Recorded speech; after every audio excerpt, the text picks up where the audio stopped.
Oke. Assalamualaikum warahmatullahi wabarakatuh.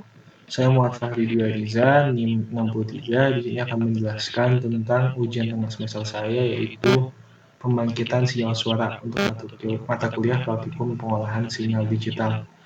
Mungkin karena durasi, kita langsung saja ya ke dalam penjelasan dan juga bagaimana percobaannya.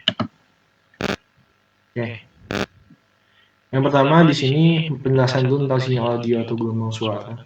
Jadi sinyal audio atau gelombang suara adalah gelombang yang dihasilkan dari suatu benda yang bergetar atau apapun untuk menghasilkan suaranya itu, dan itu masih dapat didengar oleh manusia. Dan itu frekuensi yang didapat dengan manusia adalah 20 Hz sampai dengan 20.000 Hz. Jadi penjelasannya adalah sinyal audio adalah suara atau gelombang yang dapat didengar oleh manusia dengan frekuensi 20 Hz sampai dengan 20.000 kHz. 20 kHz dan juga 20 Hz adalah frekuensi suara terendah dan 20 kHz adalah frekuensi tertinggi yang dapat kita dengar. Selanjutnya, di sini adalah persamaan umum yang akan kita pakai dalam percobaan ini, yaitu VT A sin 2 pi FT. Biasa kita pakai ini untuk memanggil nada ataupun menulis berapa besar frekuensi daripada nada yang kita buat. Itu ya dari persamaan ini. Jadi persamaan dasar dalam percobaan ini. Selanjutnya, di dalam percobaan ini juga kita akan banyak menggunakan beberapa perintah tentang suara. Yang pertama, plot itu untuk mengeluarkan figur atau gambar sinyal. Selanjutnya, sound itu untuk mengeluarkan suaranya daripada komputer.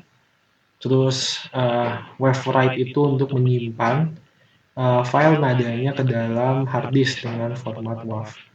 Selanjutnya, di sini ada standar-standar frekuensi pada nada atau oktav dasar, ada C, D, dan segala macamnya dengan frekuensi yang berbeda-beda juga. Nanti kita bakal pakai di sini untuk di semuanya, cuma kita bakal pakai semuanya untuk membuat nada dering seperti itu. Langsung aja kita ke coba latihan pertama. Ini saya sudah siapkan beberapa filenya, file latihannya untuk mempercepat durasi juga daripada harus ngetik dulu.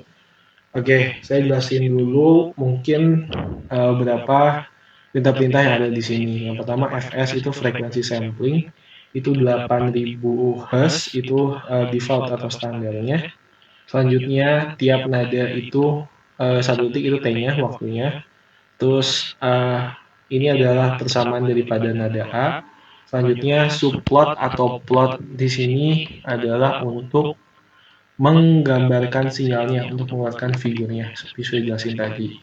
Axis itu untuk mengatur skalanya berapa, dan juga sound itu untuk mengeluarkan suaranya. Jadi di sini di percobaan ini kita akan mencoba bagaimana figur dan juga suara daripada nada A. Langsung aja kita run ya.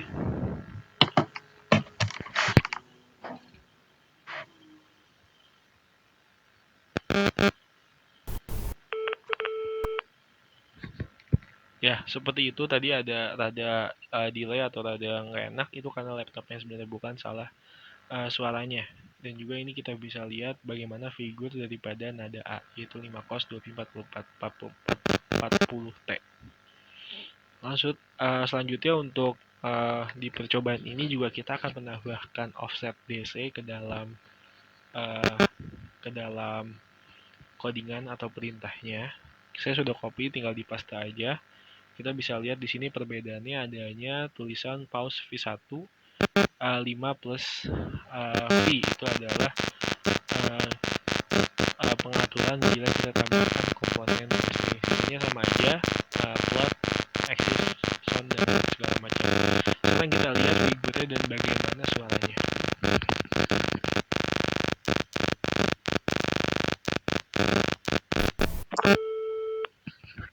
Ya, suaranya sama aja dengan sebelumnya karena telinga manusia tidak dapat membedakan bias daripada offset DC tersebut. Jadi kita bakal mendengarnya sama saja. Dan figurnya walau belum keluar, sebenarnya isinya sama aja sama sebelumnya. Oke. Selanjutnya kita masuk ke latihan 2. Ini adalah gimana kalau kita menambahkan nada lain gitu caranya dan juga gimana suaranya.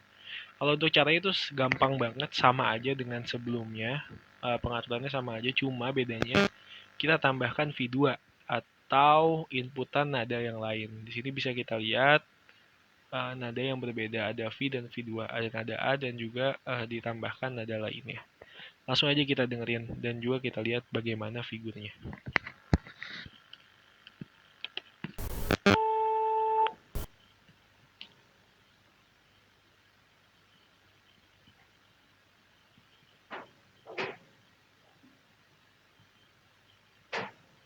Oke, tadi kita udah dengerin nadanya berbeda dengan satu nada dan juga figurnya juga jelas berbeda daripada figur sebelumnya.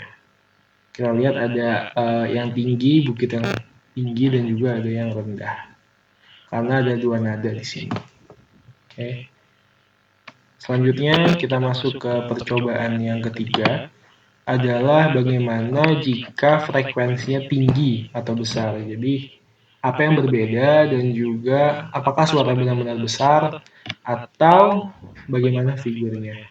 Yang membedakan di sini adalah yang pertama waktunya kita masukkan 2 detik, selanjutnya daripada frekuensi maksimumnya kita bikin tinggi yaitu 500. Gitu ya. Dan juga ini kita ditentukan dengan frekuensinya makin naik, jadi makin lama makin tinggi, makin terdengar gitu ya. Ini dengan persamaan X cos 2pi Ft. Bisa dilihat di sini. Kita coba saja ya bagaimana suaranya dan juga bagaimana figurnya.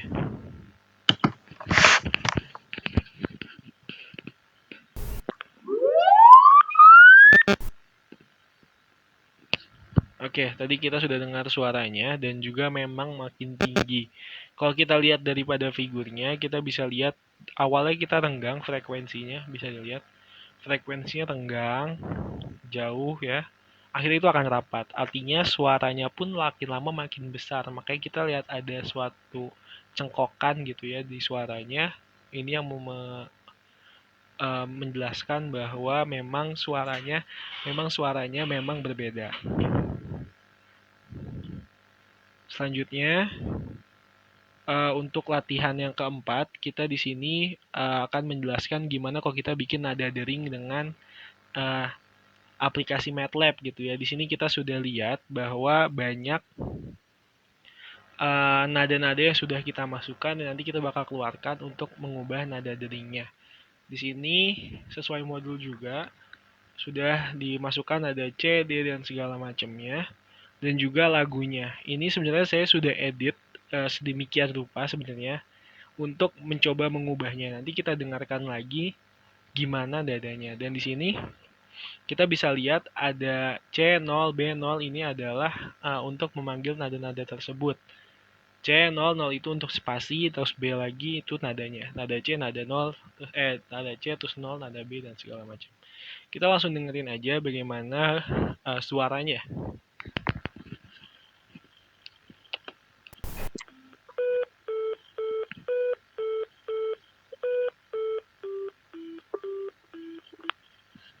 Ya, mungkin kurang jelas ya, karena memang lagunya di sini bukan lagunya Unyil. Sekarang kita coba buka lagu Unyilnya. Coba kita mengganti nadanya dengan B yang awal, terus B kita ganti dengan A, terus nadanya kita ganti ini dengan G.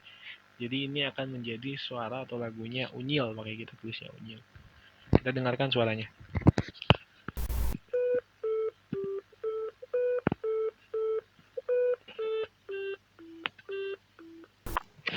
Ya, terdengar tidak asing ya kita dengar lagu dari suara Unyil.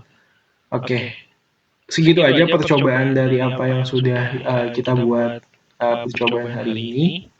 Yang kita bisa pahami di sini adalah banyak tools-tools untuk menggunakan MATLAB untuk mengeluarkan suara. Contohnya adalah Stone, terus juga Wavewrite untuk mengunduh daripada filenya, dan juga kita dapat mengambil kesimpulan bahwa di dalam MATLAB ini bisa mengeluarkan suara dengan frekuensi yang dapat kita tentukan dan juga nada-nada yang kita mau. Mungkin itu aja, terima kasih. Itu untuk penjelasan tentang pembangkitan sinyal suara.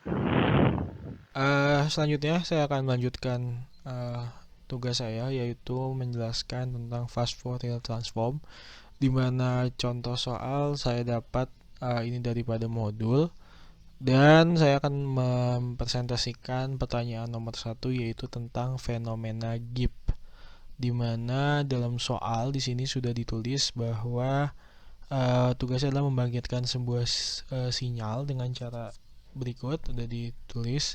Selanjutnya dijalankan lagi programnya, dan selanjutnya tapi diisi dengan jumlah masukan sinyal yang berbeda, ada 3, 5, 7, dan 100. Barulah habis itu kita analisis dan apa sih yang bisa kita dapat dari sinyal persegi dan apa kaitannya dengan sinyal sinus. Langsung aja kita buka dan kita mulai di Octave-nya. Ini saya sudah nyalin, di sini udah ada codingannya. Sekarang kita tinggal run aja. Di sini n-nya tadi 2 ya, kalau nggak salah. Ya, n-nya 2. Kita langsung mulai aja.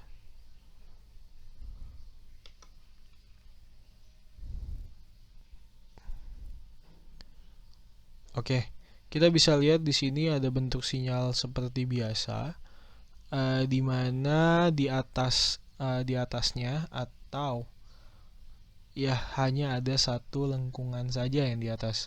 Ini juga kita masukkan, kita menuliskan masukannya 2. Jadi sebelumnya mungkin bisa dijelaskan lebih dahulu ya, fenomena Gibbs itu adalah efek riak yang terjadi pada bagian pojok pada gelombang kotak, jadi di atasnya. Jadi kita lagi ngomongin soal efek riak yang ada di atasnya sini gitu. Selanjutnya, karena tugasnya kita untuk menganalisis, kita lanjutkan dengan mengisi masukannya itu dengan nilai 3, 5, 7, dan 100. Masukkan di sini ya, makanya kita ubah aja ini jadi 3. Lalu kita run lagi, dan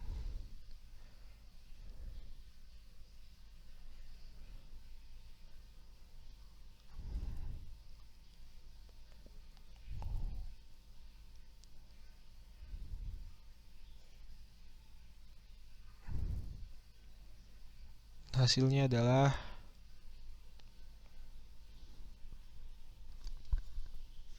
oke. Kita bisa dilihat ada perbedaan atas dan pojok efek riaknya lebih banyak. Kita lihat ada lengkungan berjumlah 3 lengkungan di sini. Bisa dilihat ini kayaknya karena efek kita mengubah masukan dari 2 jadi 3. Selanjutnya kita ubah lagi, ini jadi 5 masukannya, seperti soal.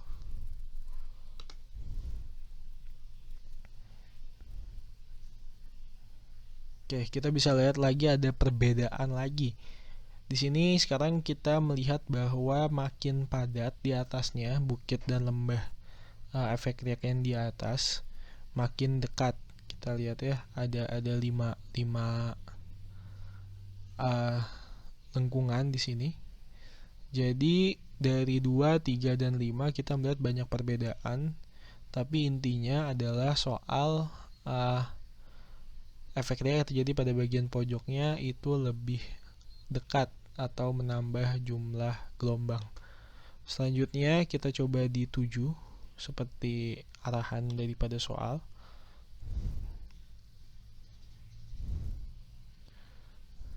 Ya, kita lihat lagi ini berbeda lagi, dan sama seperti analisisnya bahwa dia akan makin banyak gelombangnya dan makin berdekatan. Kalau kita bisa hitung, sebenarnya memang ada 7 lengkungan yang ada di sini. Selanjutnya kita coba n-nya apabila kita masukkan 100.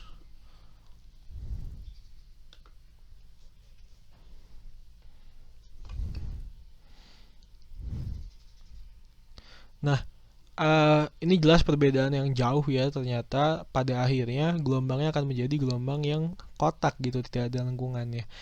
Efek ini sebenarnya karena diet Fourier ini kan bersifatnya tak terhingga dan juga harus berhenti di jumlah perulangan yang emang tertentu. Jadi terjadilah efek osilasi gitu. Dan efek Gibbs ini dapat minimalisir dengan menambahkan jumlah iterasinya.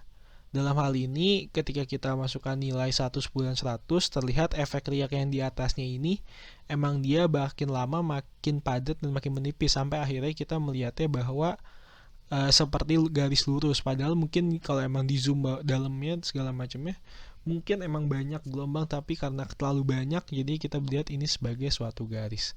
Seperti itu mungkin penjelasan tentang phase Fourier transform yang presentasi tentang Gibbs, fenomena Gibbs.